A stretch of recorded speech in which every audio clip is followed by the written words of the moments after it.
મારે જે ખેતર 15 વીઘા છે એમાંથી મારે આવે છે 6 વીઘામાં તાર અને થાંભલો છે. પોલીસ કેટલી પોલીસ આવે છે ભેગી આ લોકોની સાથે? 200 200 300 પોલીસ હોય છે. જે 1 મહિનાથી અમે મતી કપા ઉગી ગયેલ કમ્પ્લેટ છે તો એના ઉપર હિટાજી જેસીબી ટ્રેક્ટર ને ફેરવી નાખ્યા. પોલીસને આગળ કરે છે જેથી કરીને પોલીસ અને ખેડૂત વચ્ચે સંઘર્ષ થાય, પણ અમારી લડાઈ કંપની અને ખેડૂત વચ્ચેની છે. ખેતીમાં ઓવરલોડમાં 1.5 કરોડ રૂપિયાનું નુકસાન છે. 1.5 કરોડનું નુકસાન. હા,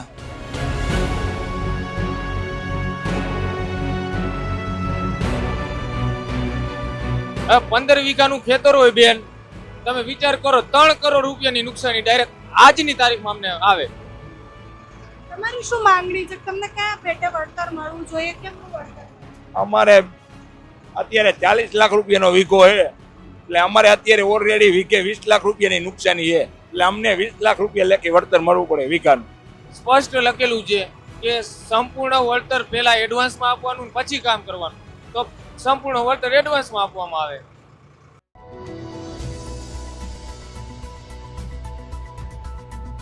જગતના તાતની વ્યથા કે પછી એની સમસ્યા સમજવી હોય તો એના પગરખામાં પગ રાખવો પડે. કેવી રીતના જીવે છે, શું કરે છે અને વિરોધ કેમ કરી રહ્યો છે, બધું જ સમજવું પડે.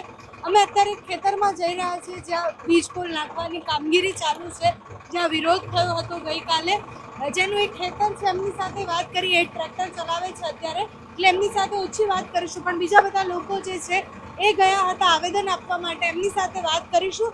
આપનું નામ શું છે? અમિતભાઈ, અને અમિતભાઈ, કેટલું ખેતર છે તમારું અને ક્યાં કેટલા ગુઠામાં તમારે વીજ પોલ નાખવાનો છે? મારે જે ખેતર 15 વીઘા છે એમાંથી મારે આવે છે 6 વીઘામાં તાર અને થાંભલો છે.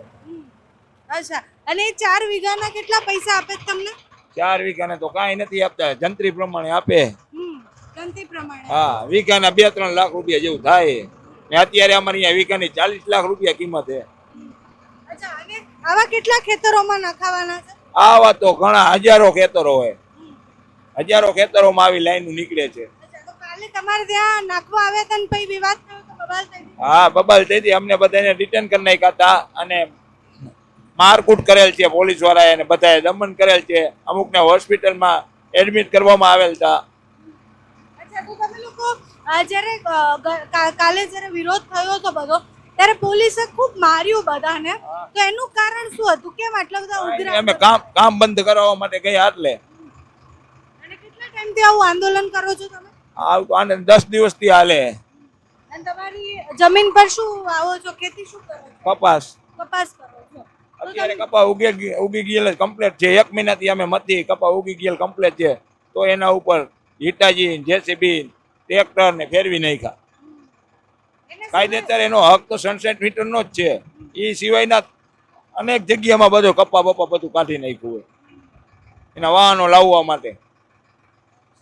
તો આમ ઓવરઓલ કેટલું નુકસાન છે ખેતીમાં તમારે? ખેતીમાં ઓવરલોડમાં 1.5 કરોડ રૂપિયાનું નુકસાન છે. 1.5 કરોડનું નુકસાન? હા, અને તોય તમને જંત્રી પેટે પૈસા હા, આપે? તો જંત્રી પેટે આપવાનું કે છે. તો તમારા ઘરમાં ખેતી સિવાય બીજું કઈ કરે કોઈ? ના, ખેતી જ. ખેતી જ કરે? હા, એના ઉપર જ ઘર નિર્ભર છે? હા, એના ઉપર જ ઘર પર નિર્ભર છે. અને ખેતી ના હોય તો શું કરશો? ખેતી વગર તો કાંઈ ન થાય, મજૂરી કરવી પડે, બીજું તો શું થાય. છતી જમીન? હા, છતાં જમીને અમારે મંજૂરી કરવી પડે, બાકી તો બીજો કાંઈ અમારા ઘર ઉપાય નથી. આ એક જ ખેતર છે મારા માટે. જ્યાંથી વીજપોલ નખાય એક જ ખેતર છે મારા માટે. તો એના ઉપર મારે છોકરા ભણાવવાના, મારું ઘર હાંકવાનું, બધું એના ઉપર જ મારે કરવાનું. પરિવારમાં કેટલા લોકો છે? કોણ કોણ ખેતી કરે છે? પરિવારમાં એક હું અને મારા ફાધર. બંને ખેતી કરો? હા, બંને ખેતી કરી છે. એક જમીનનો ટુકડો આપણા માટે, જ્યારે સામાન્ય માણસ કે ખેડૂત માટે, એ ખાલી જમીનનો ટુકડો ને એનું ભવિષ્ય હોય છે. હા, ભવિષ્ય જે અમારા માટે તો બેન આખી જિંદગીનું ભવિષ્ય છે. આ જમીનનો ટુકડો રહ્યો અમારા બાપ દાદા વખતની આમના વાયલી આવે છે. એમાં આ લોકો વીજપોલ નાખવાનું કરે. તમને ના આપ્યું છે? નોટિસ ને 1-1.5 મહિના પહેલા આપ્યું હતું. અમે સ્વીકારી નહોતી નોટિસ. વળતરની વાત નથી કરી, કાંઈ પણ નથી કર્યું. સીધા જ આવીને પોલીસ પ્રોટેક્શન સાથે આવીને સીધા જ કામ કરવાનું ચાલુ કરી દીધું. અચ્છા, અને પોલીસ કેટલી પોલીસ આવે છે ભેગી આ લોકોની સાથે? 200 200 300 300 પોલીસ હોય છે. પોલીસને તમે પૂછો કે તમે આવું વર્તન કેમ કરો તો એ શું કહે છે? તો એમ કે અમારે અદાણી વાળાનો કંપનીનો ઓર્ડર છે એટલે અમારે કરવું પડે. કંપનીનો ઓર્ડર છે કે સરકારનો ઓર્ડર? સરકારનો ને કંપનીનો બેનો ઓર્ડર છે. સરકાર આવીને કંપની સરકારને કે એટલે સરકાર આ બધું કરાવે. તમારી શું માંગણી છે? તમને કયા પેટે વળતર મળવું જોઈએ? કેમનું વળતર મળે? અમારે અત્યારે 40 લાખ રૂપિયાનો વીઘો છે એટલે અમારે અત્યારે ઓલરેડી વીઘે 20 લાખ રૂપિયાની નુકસાની છે એટલે અમને 20 લાખ રૂપિયા લેખે વળતર મળવું પડે વીઘાનું. તમે આજે આવેદન પત્ર આપવા માટે ગયા હતા તો ત્યાં શું વાતચીત થઈ ને શું કીધું કલેક્ટરે? એટલે અમે આજે ટ્રેક્ટર લઈને ગામના બધા ખેડૂતો, આજુબાજુના ખેડૂતો મોટી સંખ્યામાં 600 થી 700 ખેડૂતો કલેક્ટર કચેરીએ પહોંચ્યા હતા અને આવેદનમાં અમે કલેક્ટર સાહેબને એ જ કીધું કે તમે સાહેબ ટેલિગ્રાફ્ટ એક્ટ 1885ની કલમ 16 હેઠળ હુકમ કર્યો છે તો એ જ કાયદામાં કલમ 10D હેઠળ સ્પષ્ટ લખેલું છે કે કંપનીએ ઓછામાં ઓછું નુકસાન કરવાનું અને જે કાંઈ તમે નુકસાન કરો છો એનું પૂર્ણ વળતર આપવાનું. તો અમે માંગ એ કરી કે આમાં અમિતભાઈએ કીધું ને કે 40 લાખ રૂપિયાનો વીઘો છે, થાંભલો ને તાર આવે એટલે અમારું ખેતર ડાયરેક્ટ 1 વીઘાના 20 લાખ થઈ જાય. હવે 15 વીઘાનું ખેતર હોય બેન, તમે વિચાર કરો 3 કરોડ રૂપિયાની નુકસાની ડાયરેક્ટ આજની તારીખમાં અમને આવે. અચ્છા, અને કલેક્ટર એક પણ વાર આવ્યા બધું થયું એના પછી? શું કલેક્ટર? હા, એક પણ વાર આવ્યા અહીંયા ગામમાં? ના, કલેક્ટર સાહેબ અહીંયા ગામમાં ક્યારે પણ આવેલા નથી. અમે કલેક્ટર સાહેબનું જ્યારે હિયરિંગ થતું હતું ત્યારે ગયા હતા, એની મુદત આવે ત્યારે.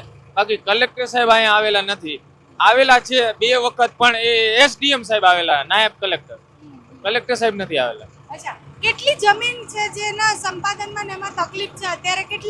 કેટલું નુકસાન છે? એ જેતપર ગામમાં બેન 20 પોલ આવે છે અને 90 થી 100 ખેડૂત ખાતેદારના ખેતરમાં તાર આવે છે અને તે સિવાયના જે આપણે ટાવર ઊભો કરે ત્યારે તાણી આવે એ 60-70 ખેડૂત એટલે એમ ટોટલ થઈને આ લાઈનથી અસરગ્રસ્ત 200 ખેડૂતો થાય, 200 થી 210-20. અને કેટલી જમીન એવી છે કે જે બિન ખેતી છે કે બધી ખેતી લાયક જ જમીન છે? બિન ખેતી લાયક આ બધા રોડ ઉપરના તમે જોઈ શકો છો, બધા કારખાના ની બધી બિન ખેતી છે. અને અમારા અહીંયા સિરામિક ઉદ્યોગ હોવાથી બેન અમારા અહીંયા રોડ ઉપર 33 ફૂટના માર્ગ ઉપરના મેજોરિટી ખેતર બિન ખેતીમાં થઈ શકશે ભવિષ્યમાં. હવે આ થાંભલાને તાર આવશે જે ભારત સરકારના ગેજેટમાં 25 વર્ષ માટે લખેલું છે તો અમારું ખેતર બિન ખેતી થવાનું નથી, અહીંયા ફેક્ટરી આવવાની નથી એટલે અમને અઢળક લોસ છે.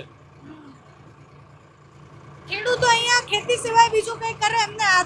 એમને ઘર ચલાવવા માટે ખાલી ખેતી જ છે? હા, પોતાનું ગુજરાન ચલાવવા માટે અત્યારે ખેડૂત ખેતી જ છે, બીજું કશું ખેડૂતોને સાઈડ આવક નથી એવી કોઈ.